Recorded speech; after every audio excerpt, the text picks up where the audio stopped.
জ্ঞানশ্ৰী তুমি যে নিৰ্বাচনত প্ৰাৰ্থী হিচাপে মৰিয়নি সমষ্টিত প্ৰতিনিধিত্ব কৰিলা মই বিৰোধী প্ৰাৰ্থীগৰাকীৰ বিষয়ে নাপাতো সেই বিষয়ে নাপাতো মই এটা কথা সুধিম তুমি বাহিৰৰ পৰা দেখি আছিলা সংবিধান গণতন্ত্ৰ বিধায়ক সাংসদ মন্ত্ৰী মুখ্যমন্ত্ৰী এই যে মানুহসকল এই ব্যক্তিসকল দেখি আছিলা বা আমি কিতাপৰ পত্ৰত পঢ়িছিলা জানিছিলা এটা সত্তা বা এটা চৰিত্ৰ তুমি নিজে প্ৰাৰ্থী হিচাপে প্ৰতিনিধিত্ব কৰি তোমাৰ কি অনুভৱ হ'ল এই দেখি থকা পঢ়ি থকা আৰু বাস্তৱত তুমি কি অনুভৱ কৰিলা অনুভৱটো বহু ক্ষেত্ৰত ৰাইজক লৈ মোৰ কি অনুভৱ হ'ল এইটো বহুত ধনাত্মক আৰু ধনাত্মকখিনি মই কৈ লওঁ মই যেতিয়া আজি ক'ৰবাত এটা ধাৰণা হৈছিলে যিটো ধাৰণাৰ বাবে মই আচলতে হতাশো হৈছিলো 21ৰ নিৰ্বাচনৰ পৰৱৰ্তী প্ৰেক্ষাপটত যে সাধাৰণ ঘৰৰ ল'ৰা ছোৱালীয়ে যদি ৰাজনীতিত আহিম বুলি ভাবে মানুহক সেৱা কৰি টকা পইচা নাথাকে কাৰণ নিৰ্বাচনটো অৰ্থ সৰ্বস্ব এটা নিৰ্বাচন আমি দেখিছো কিদৰে কৰিব সহায় কৰা মানুহ ওলাবনে কাৰণ মোৰ ঘৰৰ পৰা মোক নিৰ্বাচন খেলাবলৈ মোৰ মায়ে দেউতাই সহায় কৰিব নোৱাৰে মই 2.5 বছৰত যি চাকৰি কৰিছো তাৰ বেছি সংখ্যক টকা পইচাই মোৰ আচলতে মা দেউতাৰ ট্ৰিটমেন্টৰ নামত গৈছে কিবা কিবি ঘৰুৱা সমস্যাত গৈছে গতিকে চৰকাৰী চাকৰিৰ দৰমহাৰ 600 টকা কেইটাই নিৰ্বাচন খেলিবলৈ সম্ভৱ হৈ নুঠে মোক সহায় কৰিছে কিন্তু ৰাইজে কেনে ধৰণৰ মানে প্ৰথম অৱস্থাত দলে এটা পৰ্যায়লৈকে সহায় কৰিছে অখিল গগৈ ডাঙৰীয়ে সহায় কৰিছে আৰু তাৰ পৰৱৰ্তী পৰ্যায়ত যেতিয়া দেখিলে যে মই নিৰ্বাচনত নামিলো যেতিয়া মোৰ নমিনেশ্যন ফাইনেল হ'ল বহু মানুহ যাক মই আজিৰ দিনটোত নাজানো চিনি নাপাওঁ তেখেতসকলে মোক কিন্তু সহায় কৰি গৈছে অৰ্থনৈতিকভাৱে সহায় কৰিছে ফাইনেন্সিয়েলি কোনোবা একাউণ্ট নাম্বাৰ গোটেই হেৰিটো লৈ পেলাই তোমাৰ অনুভৱ কি তাৰমানে অনুভৱ মানে পলিটিকেল জাৰ্নিটোত মোৰ এটা কথা মই আজিৰ দিনটোত আজিলৈকে কোৱা নাই আজি কওঁ কা আন্দোলনৰ প্ৰেক্ষাপটত ৰাইজে মোক চিনি পাইছে কা আন্দোলনৰ বাবে আচলতে ডিব্ৰুগড় বিশ্ববিদ্যালয়ৰ মজিয়াৰ পৰা ওলাই আহি অসমৰ ৰাইজৰ সন্মুখত এটা পৰিচিত নাম হয়তো হৈছিল তাৰ পৰৱৰ্তী পৰ্যায়ত আমি দেখিলো যে কা আন্দোলনৰ প্ৰেক্ষাপটত নেতা হোৱা এটা নিৰ্দিষ্ট স্থান পোৱা বহু মানুহ কিন্তু বিজেপি লৈ গুচি গ'ল এজিপি লৈ গুচি গ'ল কৰবাত যিখন আইনৰ বিৰোধ কৰি ৰাইজৰ বাবে নিজকে আচলতে স্বীকৃতি এটা পাইছে হয় আজি দীপাংক নাথ ডাঙৰীয়া শংকৰজ্যোতি বৰুৱা সমসাময়িক মোৰ বিশ্ববিদ্যালয়ৰ ছাত্ৰ আমি একেলগে বিশ্ববিদ্যালয়ৰ পৰা ওলাই আহিছো একেখন মজিয়াৰ পৰা ওলাই আহিছো তাৰ পৰৱৰ্তী পৰ্যায়ত মই আজি ৰাহুল চেত্ৰী আমি কৰবাত সেই একেটা স্থিতিতে থাকিলো মনত এই ধাৰণাটো আছিল যে আমি যে আদৰ্শত অটল হৈ আছো আদৰ্শৰ অটল হৈ থকাৰ বিনিময়ত আমি হয়তো একো নাপাব পাৰো কিন্তু তথাপিতো আদৰ্শত অটল হৈ থাকিম এই বিষয়টোত আপোনাৰ লগত মই চাকৰি কৰিবলৈ যোৱাৰ আগতো এবাৰ আলোচনা কৰিছো হয়নে যে আদৰ্শৰ পৰা বিচলিত নহওঁ লাগিলে তাৰ বাবে মই চাকৰি কৰিম চলিব নোৱাৰিলে মই বেলেগ পথ বিচাৰি উলিয়াম কিন্তু সুবিধাবাদ নিজৰ যোনটো স্থিতি সুবিধাবাদৰ বিনিময়ত ৰং খলাই যোৱা কাৰবাৰটো সেইটো মই নকৰো গতিকে মই আজিৰ দিনটোত আজি যে আহি আপোনাৰ ওচৰত থিয় হ'ব পাৰিছো মই অন্তত ভৱিষ্যত প্ৰজন্ম বা যিসকল ল'ৰা ছোৱালী আদৰ্শক বুকুত বান্ধি ৰাজনীতি কৰিম বুলি ভাবে তেওঁলোকক আজিৰ দিনটোত এটা কথা ক'ব পাৰো যে আজি মই বিচলিত নহলো কিন্তু নোহোৱাৰ বিনিময়ত মই কিন্তু হতাশ হ'বলগীয়া নহলো আজি মই বিচলিত নোহোৱাৰ বাবে হয়তো যিটো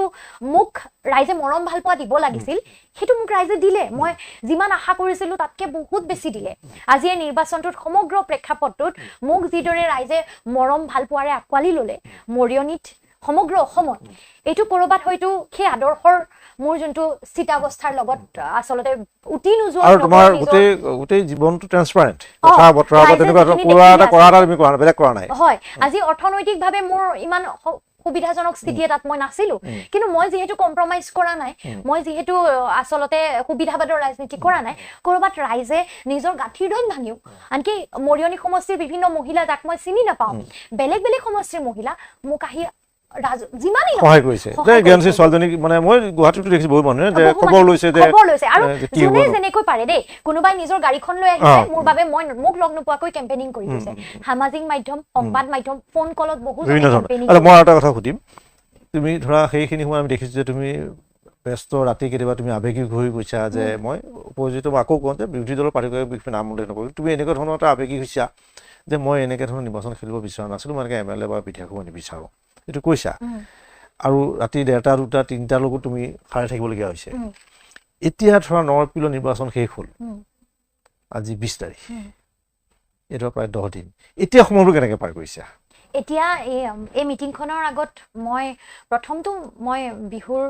1-2 মানে গৰু বিহু আৰু বহাগৰ বিহু ঘৰলৈ গৈছিলোঁ কাৰণ এই গোটেই সময়ছোৱাত মোৰ মা 3বাৰ হস্পিটেলাইজড হ'ল তেওঁৰ যথেষ্ট আচলতে অট'ইমিউন ডিজিজ আছে ৰিউমেটইড আৰ্থৰাইটিছ প্ৰেছাৰ বহুত বেছি ফ্লাকচুৱেট কৰে গতিকে কেম্পেইনিঙৰ মাজত 2বাৰ যোৰহাট সঞ্জীৱনীত এডমিট কৰিব লগা হ'ল গুৱাহাটী চিটি হস্পিটেলত এডমিট কৰিব লগা হ'ল যিহেতু সেই সময়ছোৱাত আহিব নোৱাৰিলোঁ মই মাৰ খবৰ ল'লোঁ এতিয়া ঠিকে আছে ঘৰলৈ আহিলোঁ তাৰ পাছতে মই উভতি আকৌ মৰিয়নিয়ে গ'লোঁ কাৰণ মৰিয়নিক মই ৰাইজক প্ৰতিশ্ৰুতি দি থৈছিলোঁ যে বহু ৰাইজে মোৰ বাবে কষ্ট কৰিলে যিসকলক মই দেখা সাক্ষাতো কৰিব নোৱাৰিলোঁ কাৰণ মোৰ হাতত কেম্পেইনিং কৰিবলৈ বহুত কম সময় আছিল ইমান ডাঙৰ সমষ্টি এটা সকলো অঞ্চল যোৱাটো সম্ভৱ নাথাকিল গতিকে যিসকল ৰাইজে বাট চাই আছিল যে ছোৱালীজনী আহিব তেখেতসকলক মই কৈছিলোঁ যে নিৰ্বাচন শেষ হওক মই এদিন বা দুদিন জিৰণি লওঁ কিন্তু তাৰ পাছতে মই গতিকে মই কালিৰ মিটিংখনৰ আগলৈকে মই মৰিয়নিৰে তেনেকুৱা বহুকেইটা ঠাইত গ'লোঁ য'ত আগতে যাব পৰা নাছিলোঁ কিন্তু ৰাইজৰ সেই উৎসাহ উদ্দীপনা একেই আছে নিৰ্বাচন শেষ হ'ল কিন্তু সেই একেই মৰম ভাল পোৱা একেই আচলতে একেদৰেই বাট চাই আছে তেওঁলোকে যে মই আহিম হেঁপাহটো একেই আছে আজি কালিৰ আৰু আজিৰ পৰা মই কিমান ফোন দিনটোত পাইছোঁ যে কেতিয়া উভতিবা আমাৰ ঘৰত ভাত সাজ খাবলৈ আহিব লাগিছিল নিৰ্বাচন শেষ হ'ল মানে পাহৰি যায় বহুত কথা পাহৰে ৰাইজেও আহিছিলে গ'ল এনেকুৱা হয় সেই যে বান্ধোনটো সেইটো এটা বহুত ডাঙৰ কথা মই আৰু এটা কথা সুধিম এই জ্ঞানশ্ৰী মহিলা প্ৰাৰ্থী হিচাপে কাৰণ এতিয়া আৰু পুৰুষ জেণ্ডাৰ হেৰিটো আছেই আমি বহুত চেষ্টা কৰা যায় যে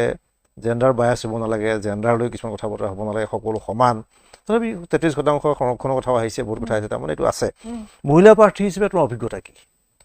মহিলা প্ৰাৰ্থী হিচাপে মোৰ ক্ষেত্ৰত অভিজ্ঞতা মোৰ আগৰে পৰাই ধনাত্মক কাৰণ ক'ৰবাত মই নিজেও সেই মহিলাৰ যোনখিনি বাধ্যবাধকতা নৰ্মেলি থাকে সেইখিনি বাধ্যবাধকতাৰ সন্মুখীন হোৱা নাই মোৰ ধৰক বহু ক্ষেত্ৰত আমি যেতিয়া মই আগতে নাৰী বাহিনীত যেতিয়া সভানেত্ৰীৰ দায়িত্বত আছিলোঁ অসমৰ বিভিন্ন ঠাইলৈ গৈছিলোঁ নহয় আমাৰ জাতীয় নাৰী বাহিনী ৰাইজৰ দলৰ যিটো তেতিয়া আমি বিভিন্ন মহিলাসকলৰ মানে যিটো মূল সমস্যা দেখিছিলোঁ গাঁও অঞ্চলত বিশেষকৈ ধৰক মহিলাগৰাকী ৰাজনৈতিক সামাজিক যিকোনো কাম কাজৰ বাবে আহিলে ঘৰত ভাতটো বনাই ল'ৰা ছোৱালীক টিফিনটো দি স্কুললৈ আগবঢ়াই দিহে আহিব পাৰিব ৰাতি দেৰি হ'লেও ঘৰত গৈ আকৌ ৰাতি ভাত সাজ বনাব লাগিব বেছি সংখ্যক মহিলাৰ ক্ষেত্ৰত হয় ল'ৰা ছোৱালী ভাত দিবগৈ লাগিব যিটো সমস্যা পুৰুষজনৰ ক্ষেত্ৰত নাথাকে আজি নিৰ্বাচনৰ সময়ত পুৰুষজন ৰাতিপুৱাই ওলালেও তেওঁ সেইটো দায়িত্ব নাথাকে মহিলাগৰাকীয়ে এতিয়া নিজে যদি তোমাৰ ক্ষেত্ৰত অভিজ্ঞতাটো কেনেকুৱা মোৰ ক্ষেত্ৰত আচলতে মোৰ মায়ে দেউতাই বহু আগৰে পৰা মোক সমৰ্থন কৰে মোৰ জীৱন সংগী বহুত বেছি সাপোৰ্টিভ আৰু জীৱন সংগীৰ মোৰ ঘৰখন মোৰ তিনিচুকীয়াৰ মাকো মোৰ স্বামীয়ে তোমাৰ ক্ষেত্ৰত যথেষ্ট বেছি সহায় অকল স্বামী বুলি ক'লে ভুল হ'ব তেওঁতো সহায় সহযোগ আৰম্ভণিৰ পৰাই আছে মোৰ ঘৰখন দুয়োখন ঘৰৰ মোৰ দুয়োজন দেউতা কেম্পেইনিঙত মৰিয়নিত আহি কষ্ট কৰিছে তেখেতসকলে দুয়ো ৰাজনৈতিক ক্ষেত্ৰৰ লগত জড়িত নহয় কিন্তু ছোৱালীজনীয়ে কিবা কৰিব দেউতাও 2-4 দিন ঘূৰিছে মোৰ শহুৰ দেউতা তেওঁ আহিছে আহি তাতে কিমানো কষ্ট হৈছে কিবা সহায় কৰি দিব পাৰো নেকি বুলি থাকিছে দুয়োখন ঘৰৰ ভাগিদাৰ হৈছে তোমাৰ এই যাত্ৰাটোৰ মোৰ আচলতে সহযোদ্ধা ননদ মোৰ ভণ্টি তাই 24 ঘণ্টাই মোৰ লগত আছে মোক ৰাতিপুৱা চাহকাপ গোটাই দিয়াৰ পৰা মই খোৱালৈকে তাই মোক খুৱাইহে তাই শুৱে মোৰ নিজৰ ভাইটি খুৰাৰ ল'ৰা সিও 24 ঘণ্টাই আছে সি সৰু হৈ আছে তথাপিতো বাইকে কিবা কষ্ট পাব বুলি সি নোখোৱাকে আছে কান্দিছেও কেতিয়াবা খাবলৈ নেপালো বুলি কিন্তু লগত আছে গতিকে এইখিনি কথা জীৱনত তুমি পাহৰিব নোৱাৰা দুয়োখন ঘৰৰ অনাগত দিনত বিধায়ক হবা মন্ত্ৰী হবা কথাটো কৈছো আৰু তোমাৰ হেৰি হ'ব অগ্ৰগতি বা হ'বই এই মানুহখিনি যাত্ৰাটোৰ আৰম্ভণি যিখিনি মানুহ তোমাৰ থাকি আছে লগত সেই মানুহখিনি সদায় তোমাৰ কোনো স্বাৰ্থহীনভাৱে তেওঁৰ লগত আছে তোমাৰ লগত নহয় জানো আৰু এই ক্ষেত্ৰত মই আৰু এটা কথা ক'ব লাগিব দলৰ কথা আজি ক'ৰবাত আমি ভাবো যে মহিলাৰ বাবে যুঁজখন সহজ হৈ নাথাকে কিন্তু মোৰ দলৰ সভাপতি মোৰ দলৰ অন্যান্য কাৰ্যকৰ্তা বা প্ৰত্যেকজন মানুহ কোনোদিন আচলতে মই সেই মহিলাৰ দৃষ্টিকোণেৰে চোৱা নাই মোক টান কামটোও কৰিবলৈ দিয়া হয় টান কামটো কষ্টকৰ কাম তই মানে অখিলদাৰ যিটো ধাৰণা তই মহিলা বুলি কোটা বিচাৰিলে নহ'ব আমাক কোটা লাগিব দেই কিন্তু অখিলদাই যোনটো কথা মোক কয় যে তই ল'ৰা এজনে যিমান কষ্ট কৰে যিদৰে তেওঁলোকে কষ্ট কৰে তই সেই সকলোখিনি কষ্ট সহ্যও কৰিব পাৰিব লাগিব তই সেই সমান কষ্টৰে যিটো আচলতে সংগঠনৰ যিটো অভিজ্ঞতা মোৰ যিহেতু আগৰে পৰা নাছিল এই সম্পূৰ্ণ প্ৰচেছটোত মোক যাবলৈ দিয়া হৈছে অখিলদাৰ যিটো চিন্তা যে মাইক্ৰফোনটো লৈ কথা কোৱাজন নেতা হয় নহয় সংগঠন কৰি চকীখন আচলতে অনাৰ পৰা গোটাই অনাৰ পৰা মানুহ এৰেঞ্জ কৰিব পৰাজনহে সংগঠক আৰু সংগঠক হ'ব নোৱাৰিলে আচলতে কেৱল মাইকত কথা কৈ টিভিত কথা কৈ ৰাজনীতি কৰিলে সফল হ'ব সেইকাৰণে ৰাইজৰ দলৰ সংগঠন শক্তিশালী আৰু মানুহৰ লগত সম্পৰ্ক মই এটা কথা সুধিম যে এই যে অধ্যাপকৰ চাকৰিলৈকে এটা জীৱন অধ্যাপকৰ চাকৰি ৰিজাইন দি পেলাই চাকৰি মানে কলেজ শিক্ষকৰ চাকৰিটো ৰিজাইন দি পেলাই পাছৰ এটা জীৱন এই জীৱন সম্পৰ্কত ধাৰণাটো এতিয়া কেনেকুৱা হয় জীৱন সম্পৰ্কত ধাৰণাটো এটা অমূল্যময় এটা নিজৰ ধৰণৰ এটা দিছো তেওঁ ব্যাখ্যা এই ধৰণৰ জীৱন এটা হ'ব পাৰে এনেকুৱা হৈছে আৰু এটা তেওঁৰ নিজৰ ধৰণৰ এটা জীৱন সম্পৰ্কত আছে বিভিন্ন মানুহ আছে টলষ্টয় এটা বেলেগ ধৰণে কৰিছে বা আমাৰ আইনষ্টাইনৰ এটা বেলেগ ধৰণৰ নেহৰুৰ এটা বেলেগ ধৰণৰ মোদীৰ এটা বেলেগ ধৰণৰ এই গোটেই হেৰিটোত তোমাৰ এতিয়ালৈকে মই তোমাৰ 34 বছৰ নহয় জানো যে এই যে শেষৰ তোমাৰ প্ৰাৰ্থী ঘোষণা কৰাৰ পৰা নৰপিৰলৈকে এই সম্পৰ্কত তোমাৰ আটাইতকৈ ভাল লগা বেয়া লগা দুটা এটা মানে এটা ভাল লগা আটাইতকৈ ভাল লগা এটা ঘটনা আৰু আটাইতকৈ বেয়া লগা এটা ঘটনা মই বিৰোধী নাম ক'ব নালাগে বাকী তুমি গোটেই হেৰিটো সম্পৰ্ক মই প্ৰথম জীৱন সম্পৰ্কত আপুনি যোনটো প্ৰশ্ন সুধিছিলে আচলতে জীৱনৰ ধাৰণাটো সকলোৰে বেলেগ বেলেগ মোৰ ক্ষেত্ৰত সংজ্ঞাটো বেলেগ হয় বেলেগ বেলেগ মোৰ ক্ষেত্ৰত মই কৰবাত নিজৰ বাবে জীয়াই থাকিব খোজা নাছিলো বহু আগৰে পৰা নিজৰ বাবে জীয়াই থাকিলে আমি ধৰক গাড়ীখন কি ললো ঘৰটো কেনেদৰে বনালো নিজৰ সন্তানৰ বাবে কি কৰিলো নকৰিলো কেনে স্কুলত দিলো এনে ধৰণৰ কিছুমান কথা বতৰাৰ মাজেৰে আমাৰ থাকে কৰবাত আমাৰ আচলতে চাকৰিৰ ক্ষেত্ৰতো বা জীৱনত আগবাঢ়ি যোৱাৰ ধাৰণাটো তেনেকুৱাই হয় মই জীৱন সম্পৰ্কত ধাৰণাটো ভাবোতে মই সদায় ভাবো যে আমি যেতিয়া ৰাজনৈতিক ক্ষেত্ৰতো কোনোবা ৰাজনীতিত সফল কোনোবা বিফল হয়নে কিন্তু আমি যেতিয়া আমাৰ সন্তানক উদাহৰণ দিওঁ আমি যেতিয়া আমাৰ সন্তান যেতিয়া সৰু হৈ থাকে তেতিয়া আমি জ্যোতিপ্ৰসাদ বা বিষ্ণু ৰাভাৰ কথা কওঁ জীৱনত হয়তো তেখেতসকলে একো বিশেষ সম্পদেৰে নিজক ভৰাই থৈ যোৱা নাই কিন্তু তাৰ পাছতো সম্পদ মানে আমি যদি মেটেৰিয়েল কথাৰে নকওঁ তেতিয়াহ'লে তেওঁলোকতকৈ সম্পদশালী মানুহ বহুত আছে হয় কিন্তু তেওঁলোক মানুহৰ মৰমেৰে এনেকুৱাকৈ সম্পদশালী যে সেই সম্পদটো কোনো বেলেগে কাঢ়ি নিব নোৱাৰে হয়নে নহয় আজি গাড়ী এখন ঘৰ বাৰী কোনোবাই লৈ যাব পাৰে কিন্তু কিছুমান সম্পদ আজি জুবিন দাই যিখিনি ঘটি গ'ল সেইখিনি মৃত্যুৰ পাছতো কোনো কাঢ়ি নিব নোৱাৰে গতিকে মোৰ বাবে আচলতে জীৱন সম্পৰ্কত ধাৰণাটো এনেকুৱা যে মই কাইলে জীয়াই যদি নাথাকো মই জীয়াই নথকাৰ পাছতো মানুহে মোক লৈ কিদৰে ভাবিব মানুহে মোক লৈ কি চৰ্চা কৰিব জীৱনটো ছুটি হ'ব পাৰে দীঘল হ'ব পাৰে কিন্তু শেষ হৈ যাব এদিন শেষ হৈ যোৱাৰ অনন্তকাল বৈ নাথাকে জীৱনত কাৰো বাবে বৈ নাথাকে গতিকে জীৱন শেষ হৈ যোৱাৰ পাছতো জীয়াই থকাৰ উপায় থাকে জুবিন দা যিদৰে আছে আজি বিষ্ণু প্ৰসাদ ৰাভা যিদৰে মই আচলতে সেইদৰে জীয়াই থাকিব বিচাৰো আজি মোক সৰুতে মই এই কথাটো নিৰ্বাচনৰ সময়তো কৈছো মোক সৰুতে কোৱা হৈছিল যে ছোৱালী মানুহে বংশ ৰক্ষা কৰিব নোৱাৰে মোৰ ঘৰত যিহেতু মোৰ পাছত মোক লৈ সুখী কিন্তু সমাজে কৰবাত মোক এইটো ভাবিবলৈ বাধ্য কৰিছিল যে প্ৰশ্ন কৰা হৈছিল যে বংশ ধ্বংস হ'ল ছোৱালীজনী বংশ ৰক্ষা কৰিব নোৱাৰে গতিকে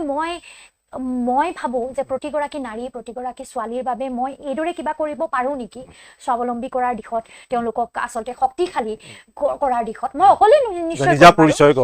যাতে তেওঁলোক প্ৰত্যেকে আচলতে নিজা পৰিচয় এটা গঢ় দিব পাৰে নিজে সাহসী শক্তিশালী হৈ ওলাব পাৰে তেওঁলোকৰ কাষত সাহস হৈ মই দুটা কথা কৈ থিয় দিব পাৰো নেকি আৰু তাৰ পাছত অন্তত মানুহে মই মৰি যোৱাৰ পাছত মোৰ কথাবোৰ কিদৰে পাতিব সেইটোক লৈ মই জীৱনৰ ধাৰণাটো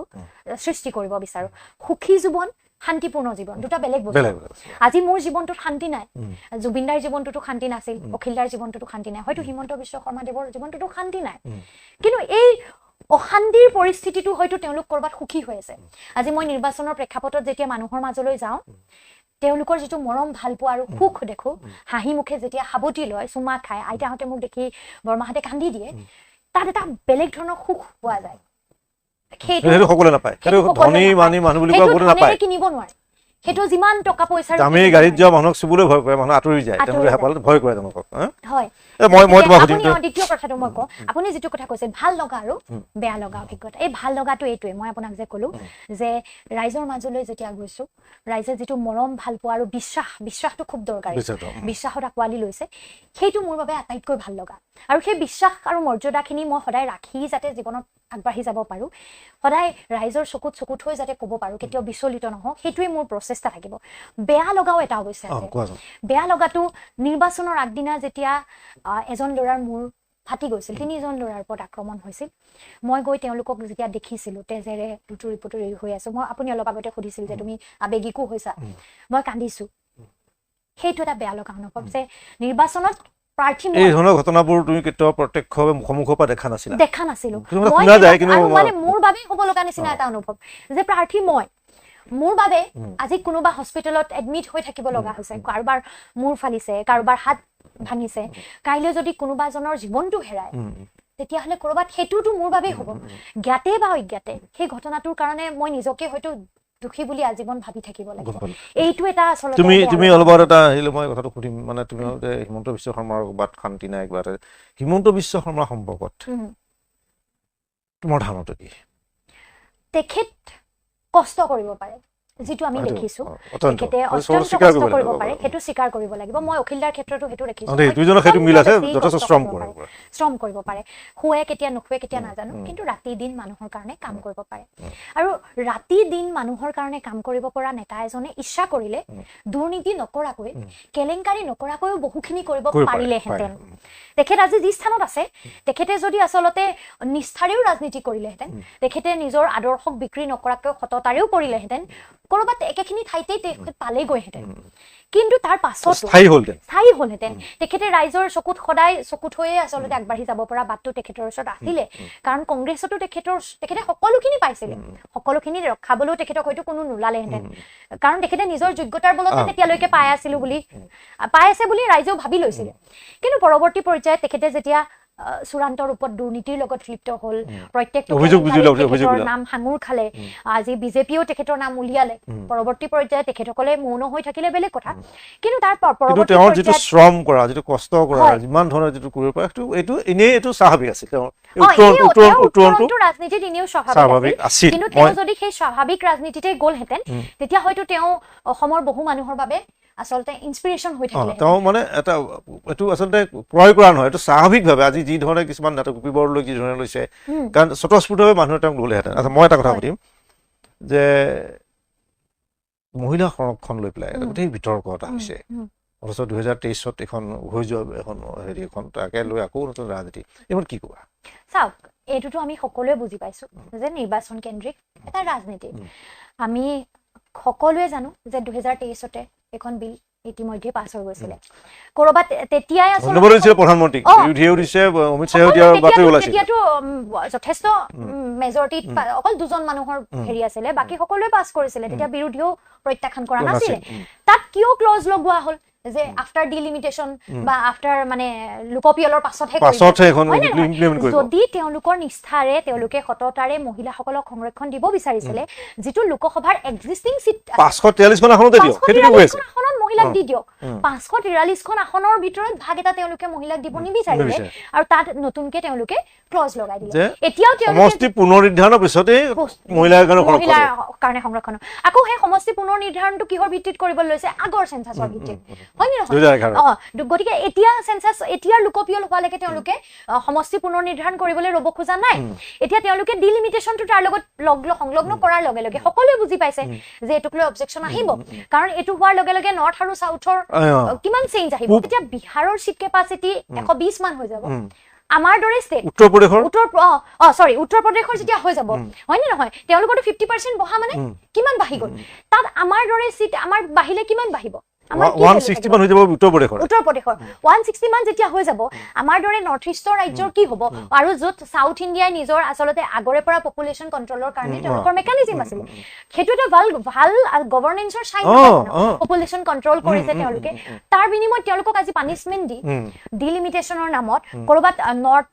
নৰ্থৰ ৰাজ্যকেইখনৰ সিট কেপাসিটি যেতিয়া ৰাজনৈতিক গোটেই মানে হেৰিটো তেওঁলোকৰ হাতত কব্জা কৰে আৰু গোটেই নিয়ন্ত্ৰণটো আসলতে ইউপি বিহাৰৰ হাতত যাব বেলেগ ৰাজ্য সমূহৰ তাত একো আমি কাইলে আমাৰ অধিকাৰৰ বাবে মাত মাতিলে কি ভ্যালু দিব কেন্দ্ৰইটো আমাক ভ্যালু নিদিব এতিয়াই গুৰুত্ব নিদিয়ে গতিকে এই কথাটো সকলোৱে বুজি পায় আৰু তাৰ পাছত যদি তেওঁলোকে ইয়াৰ পাছতো এই কথাটোক লৈ ৰাজনীতি নকৰিলেহেঁতেন তেওঁলোকে সিম্পলি সেই ক্লজটো অমিট কৰা হলে হয় যে ডিলিমিটেশন আৰু লোকপিয়ল নালাগে আমি এক্সিস্টিং যোনটো সিট কেপাসিটি আছে 543তে মহিলাক 33% ৰিজাৰ্ভেশন দি দিও সেইটো কিন্তু তেওঁলোকে কৰি দিয়া নাই তেওঁলোকে বিষয়টোক লৈ সম্পূৰ্ণ ৰাজনীতি 33% সংৰক্ষণ দিব সমষ্টি পুনৰ্নিৰ্ধাৰণ কৰি পেলাই সেইটো কিমান লেংদি প্ৰসেস এটা পিছুৱাই যাব নহয় হেতু আচ্ছা মই জ্ঞান চেকম ফেখলৈ আহিছো তুমি মানে ইমান মানে ভাগৰুৱা এটা সময় পাৰ কৰি এতিয়া কালি ইয়াত আহিছা, তাৰ মাজত আমাৰ সময় দিছা, ধন্যবাদ। কিন্তু মই সুধিব বিচাৰিছোঁ, ভাৰতবৰ্ষৰ একমাত্ৰ মহিলা মুখ্যমন্ত্ৰী মমতা বেনাৰ্জী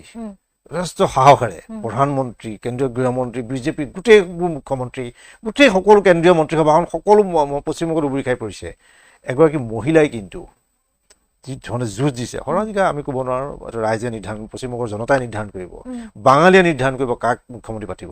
কিন্তু এই যে মমতা বেনাৰ্জীৰ যিটো মানে যোদ্ধা, সেইটো কি বুলি ক'বা তুমি? সেইটো আচলতে মই ভাবোঁ ৰাজনীতিত আহিব খোজা, ৰাজনীতিত থকা প্ৰতিগৰাকী মহিলাৰ বাবে এটা আটাইতকৈ ডাঙৰ শক্তিশালী উদাহৰণ। আজি মই যিকেইটা দিনত চাকৰি কৰি আছিলোঁ, আপুনি বিশ্বাস কৰিবনে নকৰে মই নাজানো, কিন্তু প্ৰত্যেকটো ৰাতি মই শোৱাৰ আগত মমতা বেনাৰ্জীৰ ভিডিঅ' চাইছোঁ। এই যে উভতি আহিব লাগিব, মোৰ এগৰাকী প্ৰিয় নাৰী, মানে মই বুধিৰ বৰছাদীক কামত মোৰ প্ৰিয় মুখ্যমন্ত্ৰী আছিল, আৰু আজি মই কৈছোঁ ভাল লাগে কিবা ভাগিছিলে। এটা ভঙা ভৰি লৈ বিজেপিৰ দৰে এটা শক্তিশালী পশ্চিমবংগত সোমাবলৈ আজিৰ দিনটোত সৰ্বোচ্চ উজুৰি খাই মানে উবুৰি খাই পৰিবগৈ লগা হৈছে। কিন্তু যিটো শক্তিশালী, আৰু অকল নিজেই অকলে নহয়, তেওঁ আজি কিমান গৰাকী মহিলা উলিয়াই আনিছে, আৰু খুব ৱেল এডুকেটেড। মহামৈত্ৰ, সায়নী ঘোষ, শতাব্দী ৰায়, মহামৈত্ৰই যেতিয়া লোকসভাত কথা কয়, প্ৰত্যেকগৰাকী নাৰীৰ আচলতে গৌৰৱত বুকু ফুলি উঠে। মোৰতো তেনেকুৱাই অনুভৱ হয় তেওঁলোকে যেতিয়া কথা কয়। আজি মই সায়নী ঘোষৰ ভিডিঅ' চাই থাকোঁ, সায়নী ঘোষৰ মহামৈত্ৰৰ স্পীচ যেতিয়া তেওঁলোকে দিয়ে, যিটো কনফিডেন্স, যিটো নিজৰ ওপৰত দম বুলি ক'ব লাগিব, আমি সহজ ভাষাত যিটো দম, যিটো মানে কাৰেজ তেওঁলোকৰ, সেইটো আচলতে আজি মই তোৰ মাজত ৰখাই এটা কওঁ যে আজি যোগী আদিত্যনাথৰ এটা ভিডিঅ' আজি মহামৈত্ৰৰ খুব সাংঘাতিক ধৰণে ৰিয়েক্ট কৰিছে। যোগী আদিত্যনাথে নিৰ্বাচনী প্ৰচাৰ চলাবলৈ কৈছে যে স্বামী বিবেকানন্দই কৈছিল, মোক তেজ দিয়া, মই তোমালোকক স্বাধীনতা দিম, কৈছিল এইটো সুভাষ চন্দ্ৰ বসুৱে। আৰু যোগী আদিত্যনাথে প্ৰচাৰ চলাইছে এইটো বিবেকানন্দই কৈছিল। মহামৈত্ৰই সাংঘাতিক লাগিছে, তোমালোকে বাঙালীক বুজিয়ে পোৱা নাই, কোনো নাজানাই ন, ইতিহাস নাজানা, বুৰঞ্জী নাজানা, তোমালোকে কেৱল ভোটৰ কাৰণে কেইটামান শব্দ কৈ হিন্দু, মুছলমান, পাকিস্তান, বাংলাদেশী এই কথা ধৰ্ম এই কথাকেইটা, আৰু হেৰিও কৈছে তেওঁলোকে, আৰু কৈছে যে সায়নী ঘোষে কৈছে এই শব্দকেইটা বাদ দিলে ক'বলৈ একো নাই, বেলেগ শব্দই নাই, তেওঁলোকে এষাৰ বাক্য ক'ব নোৱাৰে। গতিকে যুক্তি আৰু তথ্য সহকাৰে মমতা বেনাৰ্জী গোটেই মানে সত্তাটো লৈ পেলাই তোমাৰ কি অনুভৱ? মই ভাবোঁ যে আচলতে বৰ্তমান ৰাজনৈতিক প্ৰেক্ষাপটত মমতা বেনাৰ্জী এটা বিৰল পৰিঘটনা বুলি কৈছোঁ, কাৰণ সেই সাহস, সেই উদ্যম আৰু কাৰো নাই। এগৰাকী মহিলাই আজি বিজেপিৰ দৰে এটা সৰ্বশক্তিশালী দলৰ বিৰুদ্ধে যিটো ৰাজনীতি কৰি আছে, এইটো বয়সত যেতিয়া তেওঁ ৰাজপথত খোজকাঢ়ি যায়, এই অলপ দিনৰ আগত যেতিয়া তাৰ কিন্তু এটা কথা আছে যিটো আমি নোৱাৰিলোঁ, তেওঁ আমাৰ নহ'ল তেনেকুৱা সৰল জীৱন, বাটাৰ হাৱাৰ চেণ্ডেল আৰু সেইটোকে HMT ঘড়ী এটা, বগা শাৰী এখন, তাঁতিৰ শাৰী এখন, তেওঁৰ দুৰ্নীতি কোনো অভিযোগ নাই নহয়, সাধাৰণ জীৱন। নিজৰ বাবে তেওঁক একো নালাগেও চাগে, নিজৰ বাবে একো তেওঁ লাভ বিলাস প্ৰয়োজনেই নাই। আজি মানুহৰ বাবে জীয়াই থাকি এইটো বয়সত, আৰু যিটো সাহস, কৰবাত ED CI দিলে মানুহে ভয় কৰে, তেওঁ যিটো সাহসত ওলাই খেপেৰি পাতি ধৰে, বাঘিনীৰ দৰে আচলতে গৰজি উঠে, যেতিয়া তেওঁ গৰ্জন কৰে, তেতিয়া মন যায় নে কেতিয়াবা মনে লগ পোৱাৰ ইচ্ছা হয়? একদম যায়, একদম। যদি কোনো যে ভাৰতবৰ্ষৰ কোনগৰাকী, অসমৰ কথা নকওঁ, ৰাজনীতিক তোমাক লগ পোৱাৰ এটা ইচ্ছা আছে? মই একেবাৰে মমতা বেনাৰ্জীকে, মই আপোনাক কৈছো নহয়, মই চাকৰি কৰাৰ দিনটোৰ পৰা এতিয়ালৈকে, আনকি মোৰ নিৰ্বাচনৰ সময়তো শুবৰ সময়ত মই এটা ভিডিঅ' চাওঁ, সাহসটোৰ কাৰণে চাওঁ। আচলতে দেখি নিজেই যে তেনেকুৱাকৈ সাহসী হৈ থাকিব লাগিব, নিজক সদায় আপুনি কাৰোবাৰ মাজত আচলতে নিজক দেখিব পাৰিব লাগিব, কাৰোবাৰ পৰা আপুনি অনুপ্ৰাণিত হ'ব লাগিব, মই সদায় চাওঁ। আৰু যিগৰাকী মানুহক আপুনি সদায় চাই নিজে এটা বাট ল'বলৈ সাহস কৰে, সেইগৰাকী মানুহক লগ পোৱাৰ হাবিয়াস এটা নিশ্চয়কৈ থাকিব। অখিলদাহঁতে লগ পাইছে আগৰ, গতিকে তেতিয়া মই যাব পৰা নাছিলো, কিন্তু অনাগত দিনত যদি এনেকুৱা পৰিৱেশ আহে মই নিশ্চয় ক'ম যে তোমাৰ এই যিটো আশা নিশ্চয় মানে এইটো পূৰণ হ'ব।